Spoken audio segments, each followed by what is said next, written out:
In spite of what you may have heard from Barry, I have not been in rehab for the last 4 weeks.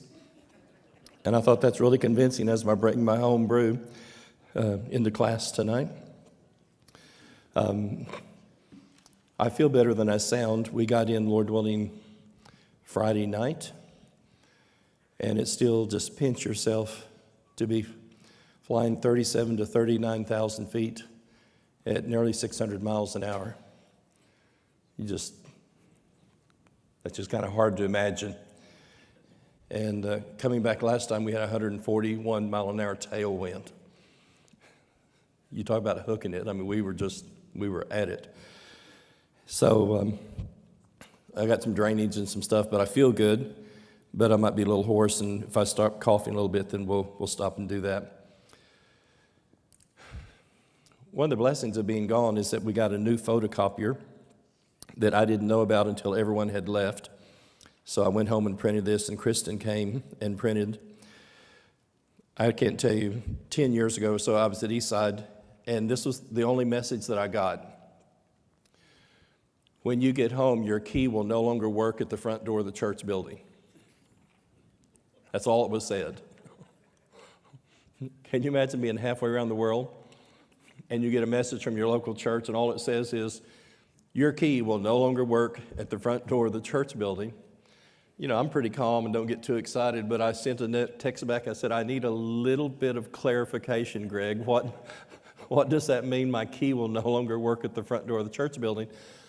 Oh, we've established a new alarm system and we've changed the locks on the door. We'll be glad to give you a key when you get back. And I said, oh, that's wonderful.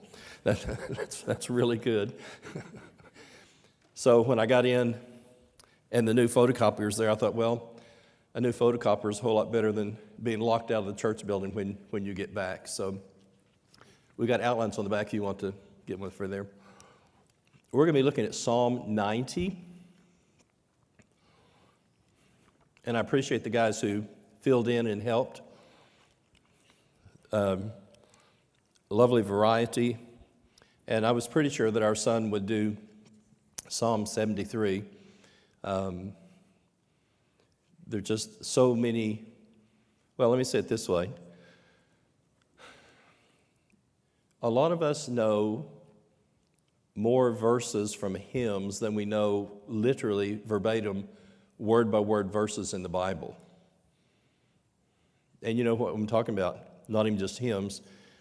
You can hear a song that you haven't heard for 20 or 30 years, and once it gets started, then you just virtually can just sing right along, and that's both the beauty and the power of song.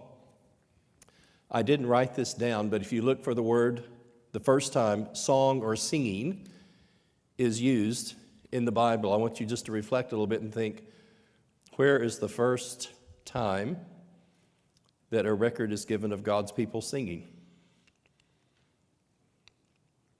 Any guesses? Hint, they had crossed the Red Sea. Miriam, and they learned the song of Moses.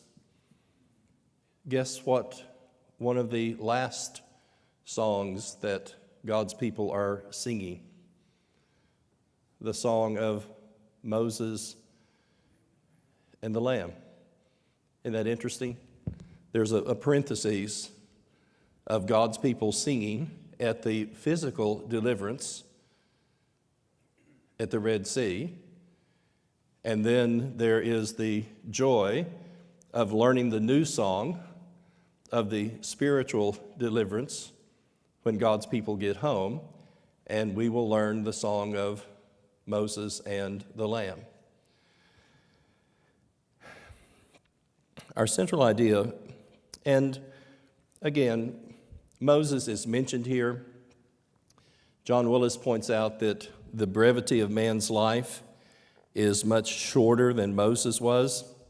We're going to find 70, and Moses is going to live closer to 120. So some wonder if someone later adapted this. The information that we have is that book number 4 starts with a prayer of Moses, the man of God. We're going to do some historical background of things that happened that kind of parallel with this, and then we'll actually read the psalm. a couple of things that really stand out, and I had read this, but I also didn't get this one down. Do you remember when Moses is on the mountain and they built the golden calf, and God was going to just destroy the people, and Moses interceded for them? When my brother Kent talks about the Old Testament, he has an expression. He said, the wheels fell off of the wagon in Numbers 13 and 14, and this is going to be at Kadesh Barnea. The 12 spies come back, and we can't take the land, and they rebel.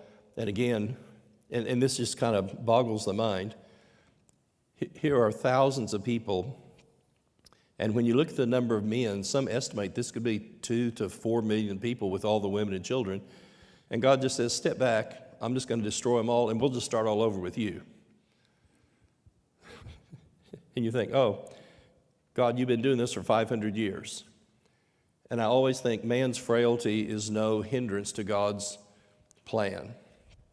Moses, again, intercedes for the people.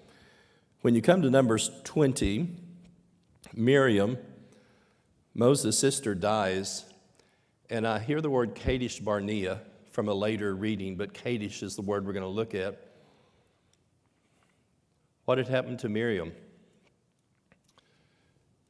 She became a leper for rebelling against Moses and Aaron. And then here we are in Numbers 20. The whole congregation came to Kadesh. There was no water, and God's very specific. Take your staff, assemble the people, and he has struck the rock before, but what does he tell him this time? Tell the rock, speak to the rock, and the water will yield. You shall bring water out of the rock for them and give drink to the congregation and the cattle. And Moses took the staff from before the Lord as he commanded him. So far, so good. From just a human point of view, there's a verse that says, God says, 10 times these people have tested me. And I'm sorry, you just run out of patience with, yep, this is wrong, yep, this is wrong, on and on. And Moses is just frustrated as he can be. But God's given him a very specific instruction. Moses gathered the people, hear now, you rebels, shall we bring water for you out of this rock? Who's going to bring water out of the rock? God is. And I think, again, because of the frustration, because of the anger and everything else, because of this, he took his hand, struck the rock twice, and water came out. Because you did not believe in me, to uphold me as holy in the eyes of the people of Israel, you shall not bring this assembly into the land that I have given them. And these are the waters of Meribah, where the people of Israel quarreled with the Lord, and through them he showed himself holy.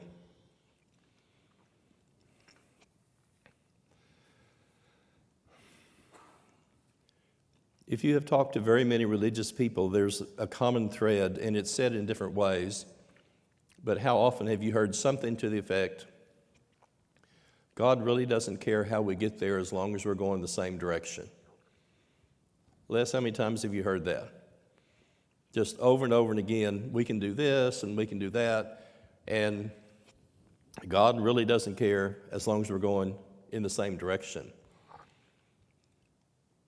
That is one of Satan's finest lies, because God's very specific in his instructions, and he also expects mankind, created in his image, to listen and obey what he's asked them to do. And you think, this relatively is a small thing. Yes, before he struck the rock. But this time God says, Moses, instead of striking the rock, I want you to speak to the rock. And two things I think happen, especially It's like we, Moses and Aaron, are going to bring water out of the rock, which humanly they cannot do. And then two, he denies God his glory and his holiness, because this is another of the many miracles that God's going to do through the hands of Moses. I want to, if you turn to Psalm 90, if you have scripture with you,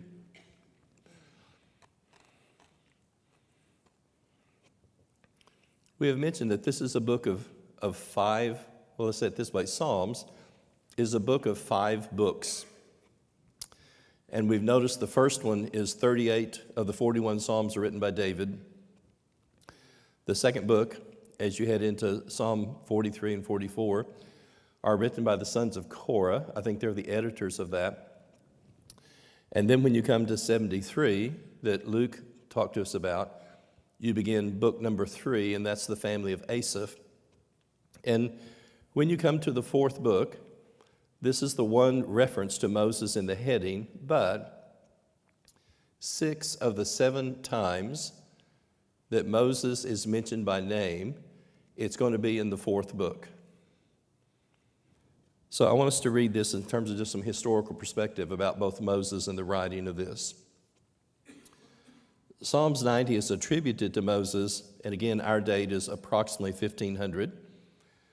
Of the 17 books of this 4th book of Psalms, here are 6 of the 7 times he appears in the entire book. The thread that ties, and I should have said these chapters together, is the themes of the books that Moses wrote. There are repeated references to creation and the poetic interpretation of the ability of nature to praise God. And it's like the floods lift their hands, the trees clap for joy, and all these just poetical images of God's nature praising him. And we're going to talk about that later in terms of the biggest opponent that Israel had, especially in the early years, and it never totally went away, was the worship of Baal. And Baal worship was a fertility cult that was based on the cycle of nature. And just one thing to remember, do you remember Elijah at Mount Carmel? What are the worshipers of Baal doing? I can't even hardly do this, but they're taking swords and lances and they're cutting themselves till the blood is spurting out. All of these things about nature are not just lovely things about trees. This is a polemic, this is attack against the nature worship that was so much part and parcel of Baal worship. And when you have these poetical images, it's a reflection that God created. God is the one who did this. Nature gives glory to God, and so should we. But we'll talk about that more specifically later. A second theme is Moses leading the people out of Egypt to the Promised Land. And as you get into 105, here's a summary of Israel's history. Begins with Abraham and brings Israel's history right up to the deliverance of Egyptian slavery.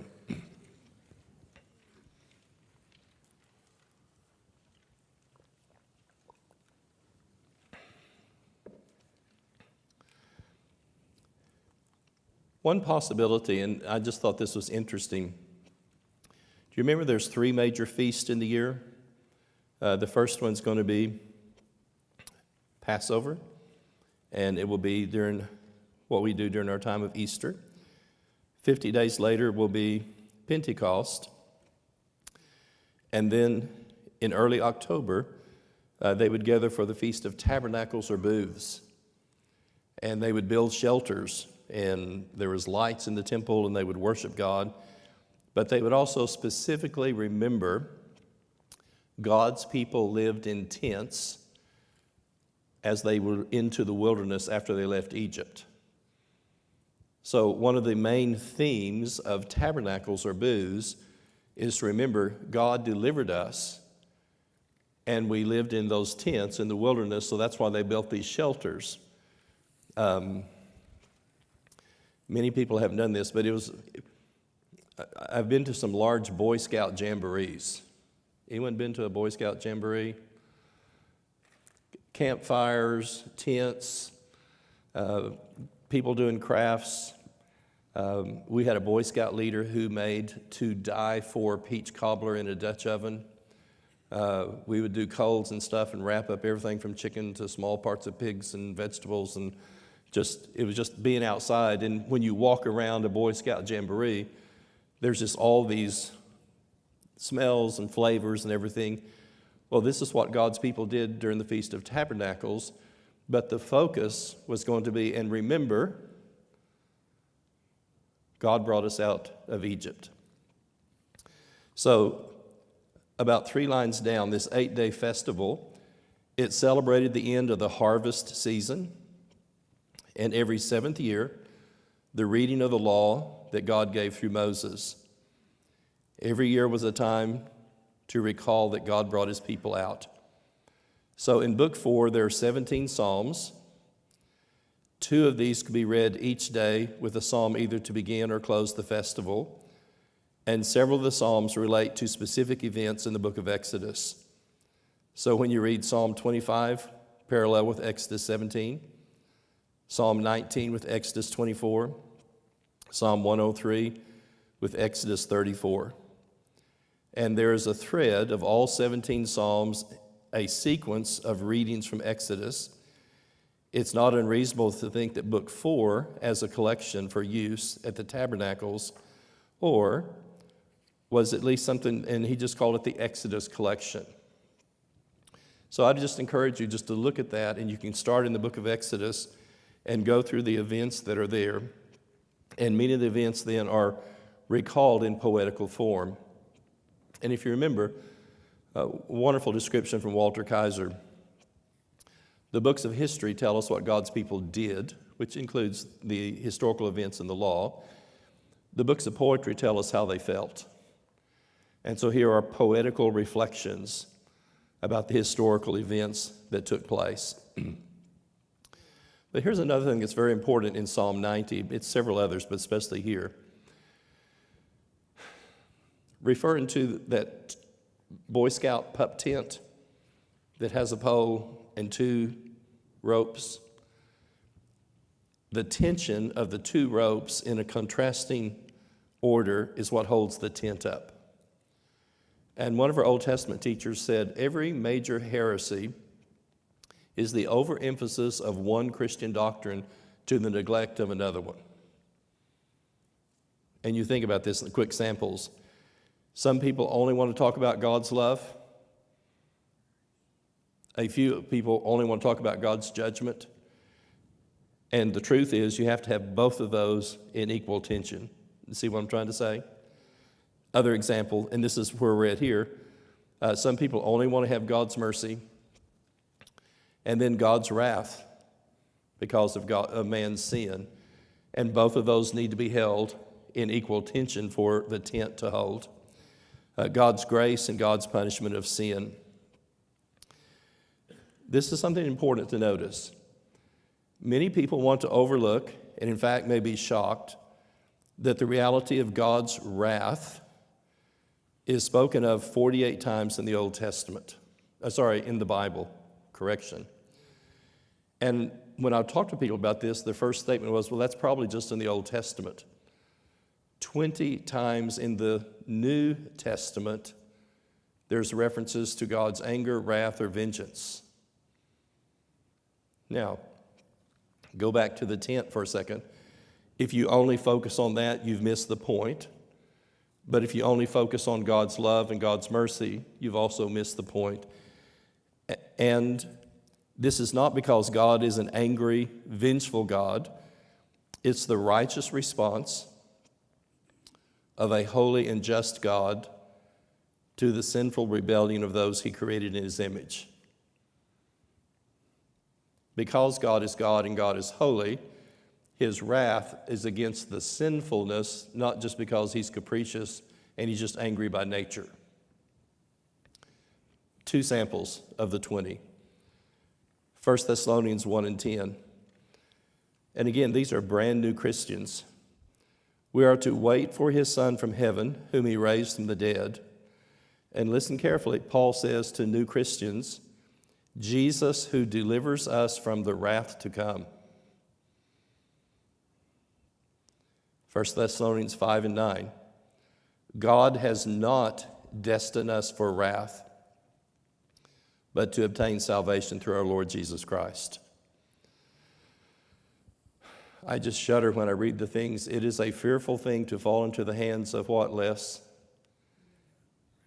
An angry God. And again, that's why this tension is so important, because you'll talk with people who primarily focus on one, versely to the neglect of the other, and it requires both of them to be held in tension. So we're going to read Psalm 90, and then after we do that, we'll divide it into 4 different groups and then kind of have some historical narrative, and we'll take it from there. Well, and let me mention this as well. I wonder how many different psalms have been used at Christian funerals through the centuries.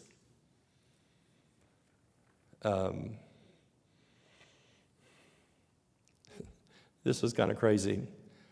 Got in about 7 o'clock Friday night, and our youngest daughter wanted to take our 3 grandkids out to the farm in Sayre fishing on Saturday. And if you've got a 13-year-old and a 10-year-old and an 8-year-old, there's a limited number of times you can do that. And I said, sure, let's go. As you head to western Oklahoma, if you just look down the fences, you can just see the buffalo range all up and down the prairie that's there. And we have a farm that has a lot of ravines and creeks on it and a dam.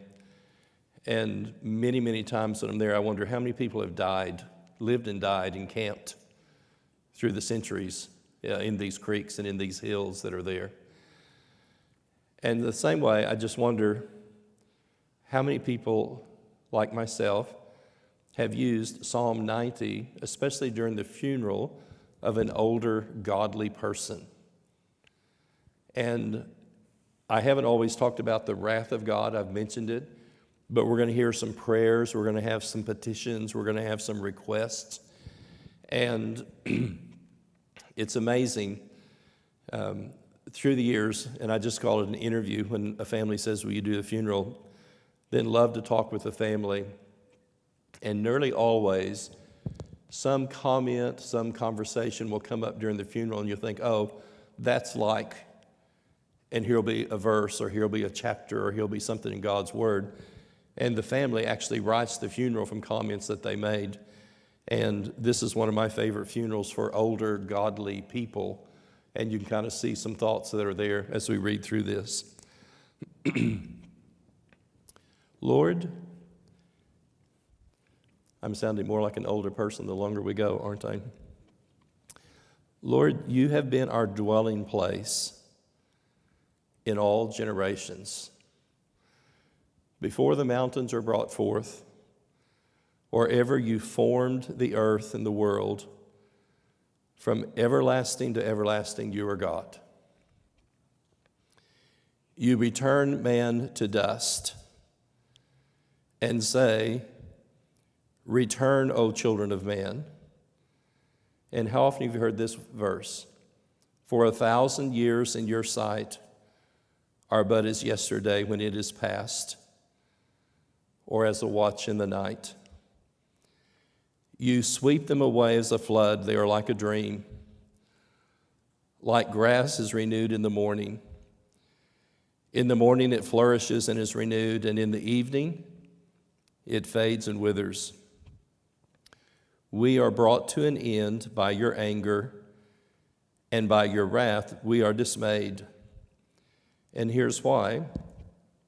You have set our iniquities before you, our secret sins in the light of your presence. For all our days pass away under your wrath, and we bring our years to an end like a sigh. The years of our life are 70, and if by reason of strength, 80. Older translations, you'll hear 80. Yet their span is but toil and trouble. They are soon gone, and we fly away. Do you hear hymns that we sing from lines in this? Some glad morning when this life is o'er, I'll fly away. There's a lot of verses from Old Testament in these hymns. Who considers the power of your anger and your wrath to the fear of you? So we're in verse 12.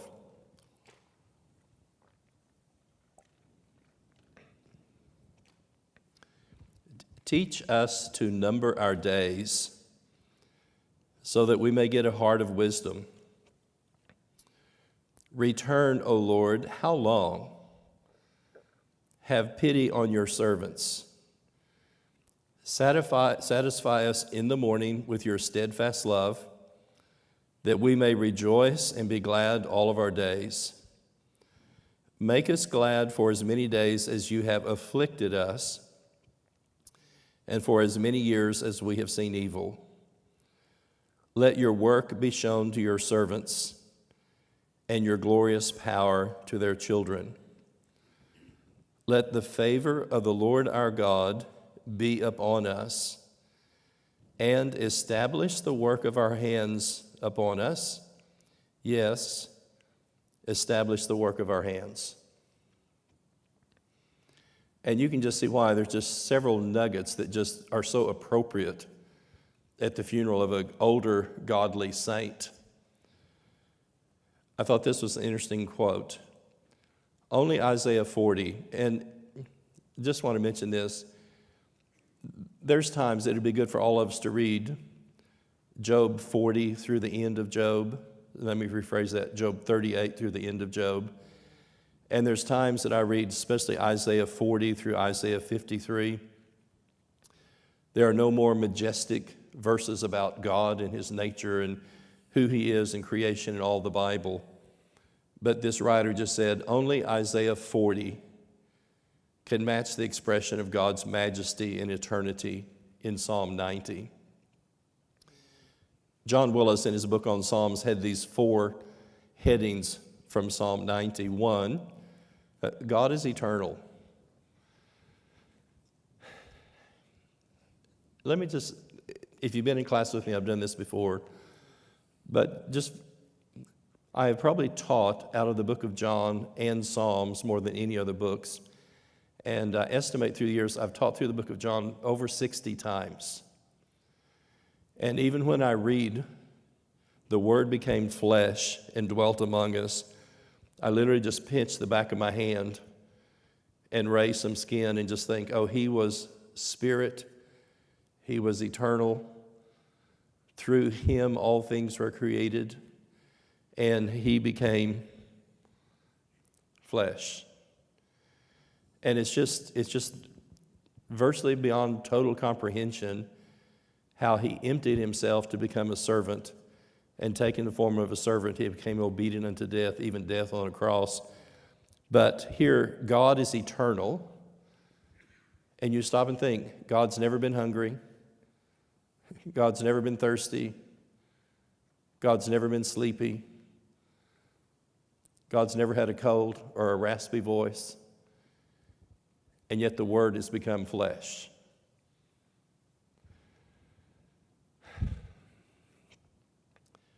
A part of the reason for the term high priest is that he had to be made like his brethren in every way so that he could be a merciful and faithful high priest.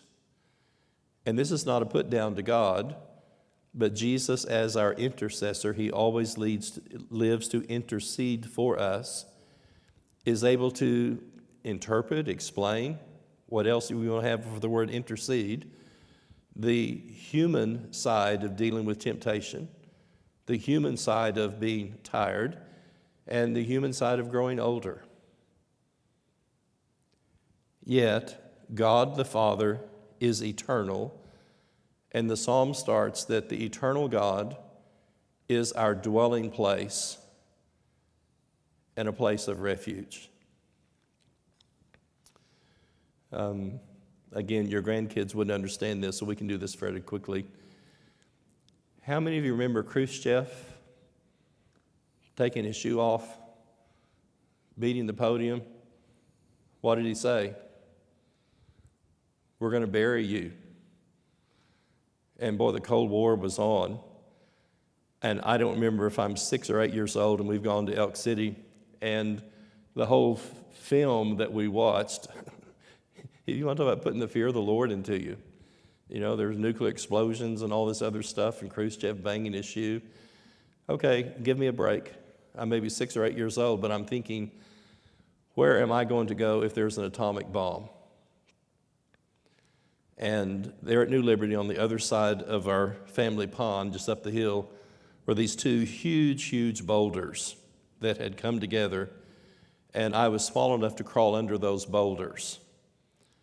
And on a really, really hot 105-degree day in western Oklahoma, you could crawl under, and it was nearly like being in a cave because the rocks were so big they would be cool on the inside. And so I have crawled up in there. I could get under and just lean back against the rocks and just kind of cooled off a little bit. And I thought in my childish mind, that's probably the worst place to be if something's going to fall on top of you. But in my mind, the safest place I knew to go was between the shelter of those two huge boulders that leaned together there on the back of our farm. As adults, where is our dwelling place?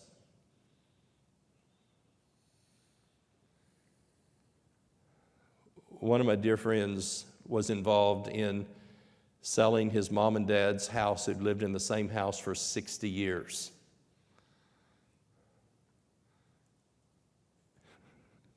Can you imagine how much junk you could collect in one house over 60 years?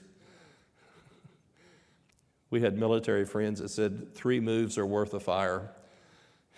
You just keep moving, you just have less and less stuff because you just keep moving.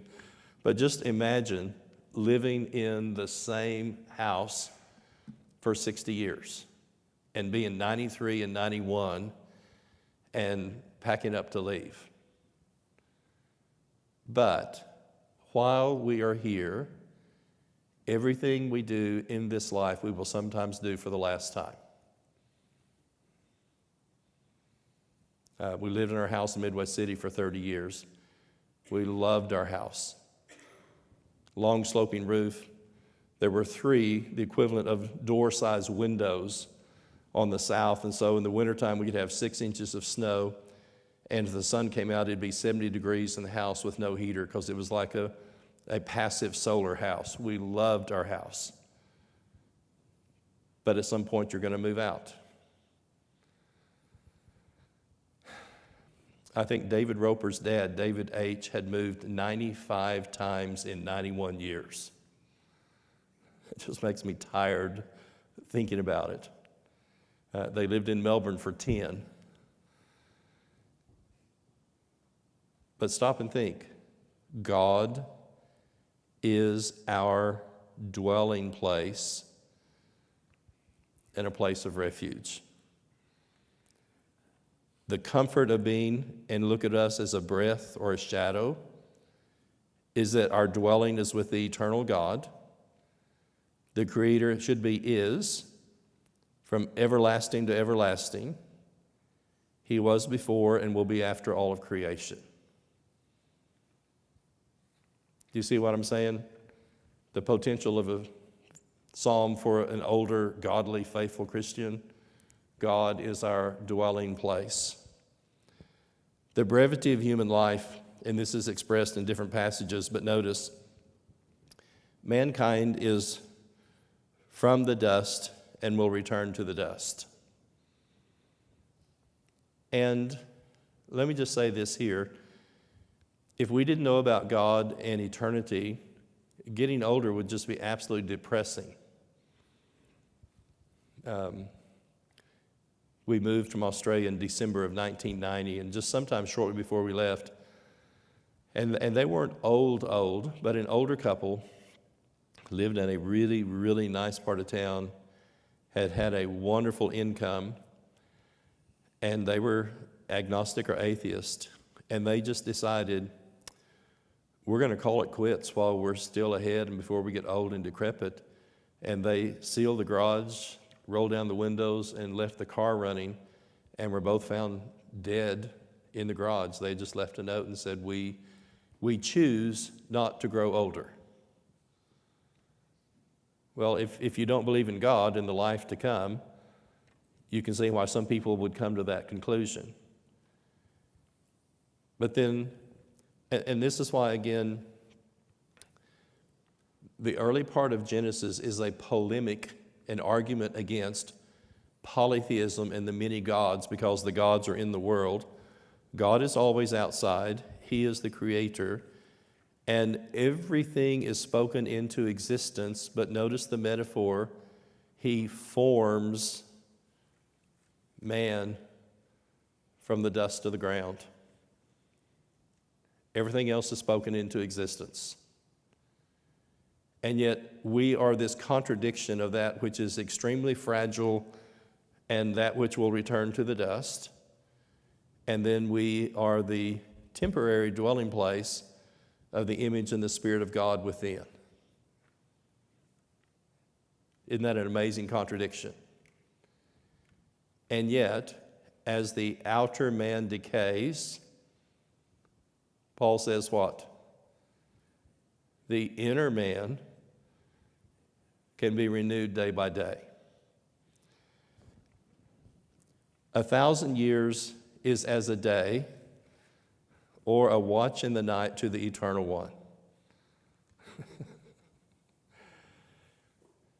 As far as I can remember, and only the Lord knows, this was my 48th trip to Australia. I promise you that 14-hour flight doesn't get any shorter. But the one thing I think about is that from the time I was 12, we had a farm up toward Sweetwater. Dad would drop me off at sunrise with gas and oil and lunch and personal necessities, and he'd come get me at dark. And I'd be out on this little tractor, and it'd take 3 or 4 days to plow this field. And I buckled that seatbelt on and says, well, at least I've got a bathroom to go to. I'm going to get a couple of meals. I'm not going to get any sunburn. And I just reflect, being seatbelted for 14 hours is a whole lot nicer than driving a tractor from sunrise to sunset. But all of us as human beings deal with things in time that stress us, and God feels no stress at all. And see, it's hard for us, limited in a body, to think 1,000 years is like a day or a watch in the night. In contrast, man's existence is like a dream or grass that dries up at the end of a hot day. And I think of it this way: God's eternity and our brevity. God being everlasting and our being temporary here. But here's what's important. Man is under God's judgment because of his sin. The original sin brought about a shorter physical life, and if not dealt with, sin will result in an eternal life separated from God unless one receives God's mercy. Whether it's iniquity or secret sins, intentional, unintentional, the span of life, and John Willis said that's the basic word for pride. The span or pride of life is brief and full of trouble, yet most people never seriously consider the eternal consequences of their actions. One of the key verses, teach us to number our days. Be soberly conscious about the brevity of life, the certainty of judgment, and eternity. And then at the very end, there are 3 specific, and I did verse 12 twice, but there's 3 specific pleas or prayers. Because of our sin and our immortality, or let's say mortality, teach us is one of these, to number our days.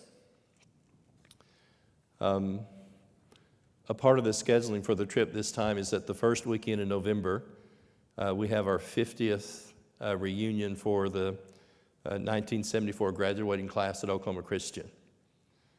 And we'll only get to do that one time. And you stop and think, all of us have certain events in our life, but I oftentimes think at a certain stage in life, we cross the continental divide of human life, and we all have fewer years to live than we've lived up to this point. And the question is, are we going to coast home, or are we going to work home?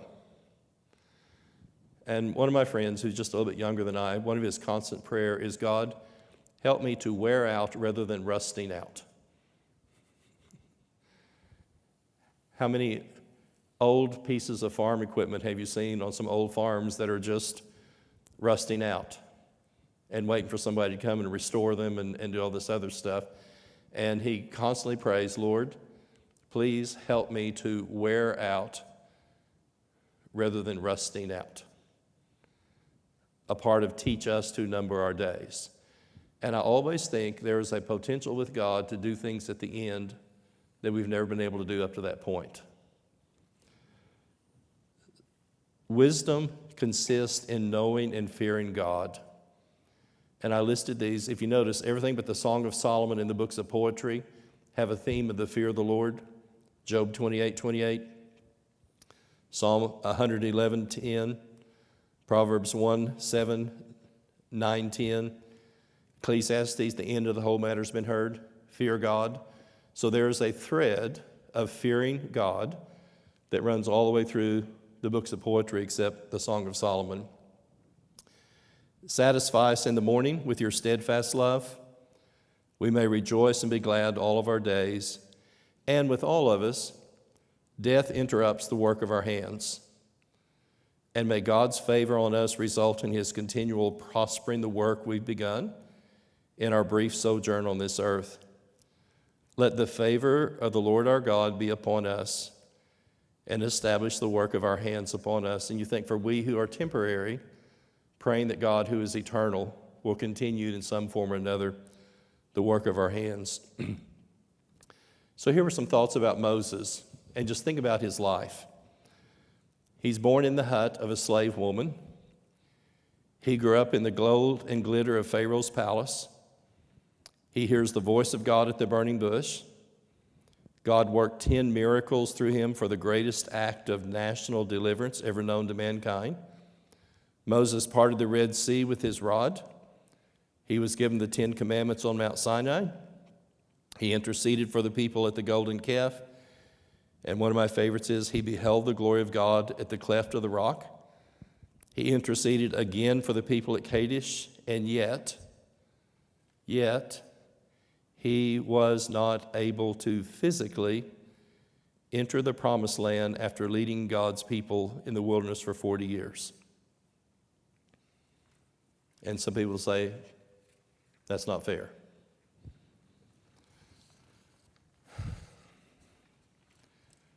One of the challenges for those of us who are literally made in the image of God, and God says, let us make man in our image, is human beings are faced with the temptation to make God in our image. And you think, how many times have you seen that happen? That rather than yielding to the eternal nature of the God who's beyond our comprehension, over and over and again, and like this whole thing, well, God doesn't care as long as we're going the same direction. People are constantly trying to make God in a human image and a human mold rather than allowing him to be God. I'm constantly reminded of Isaiah 55, 8 and 9. And what does he say? My thoughts are not your thoughts. My ways are not your ways. As the heavens are higher than the earth, so are my thoughts and my ways higher than your thoughts and your ways. I didn't write this down, but it sticks in my mind. We always submit to the qualitative difference between God and man.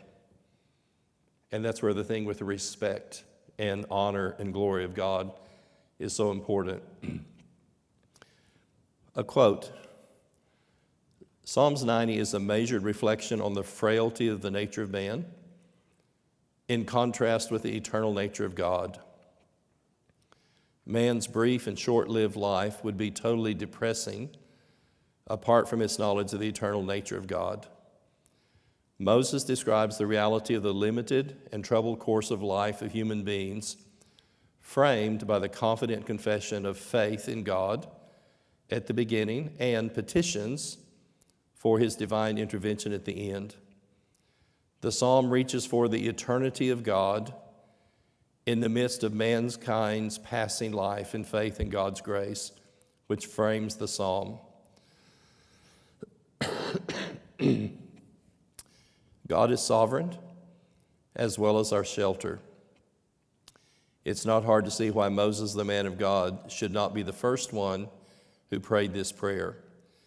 The editors chose well in beginning book 4 with a psalm that is so aptly along the first 2 chapters of Exodus.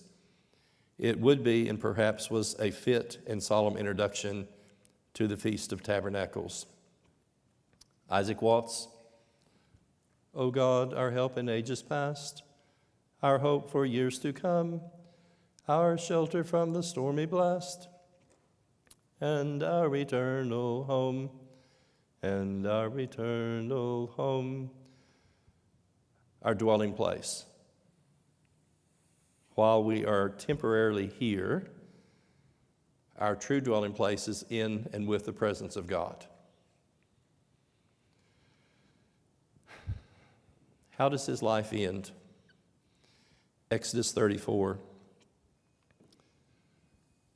This is the land which I swore to Abraham, Isaac, and Jacob. I have let you see it with your eyes, but you shall not go over there. And Moses died in the land of Moab, 120 years old, his eyes undimmed and his vigor unfaded. Joshua, the son of Nun, was full of the spirit of wisdom. And what was in the psalm? Lord, teach us to number our days that we may get a heart of wisdom. The people obeyed him and did as the Lord commanded Moses. There has not arisen a prophet in Israel like Moses. The Lord knew face to face.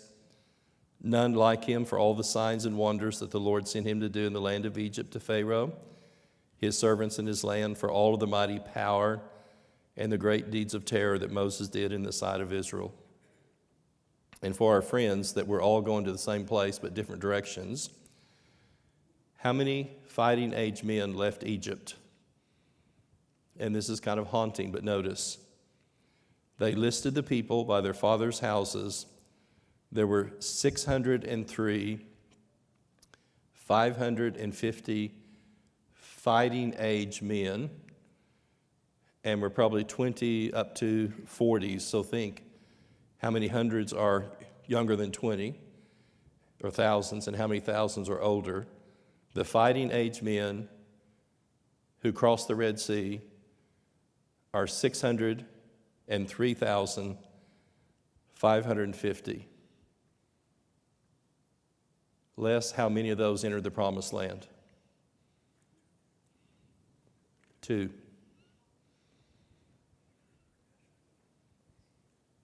Can I say that again? 603,550 see the miracle of God in the cross in the Red Sea, and Joshua and Caleb were the only ones who walked into the Promised Land. Don't tell me we're all going to the same direction and God doesn't care how we get there. Lord, teach us to number our days so we may get a heart of wisdom.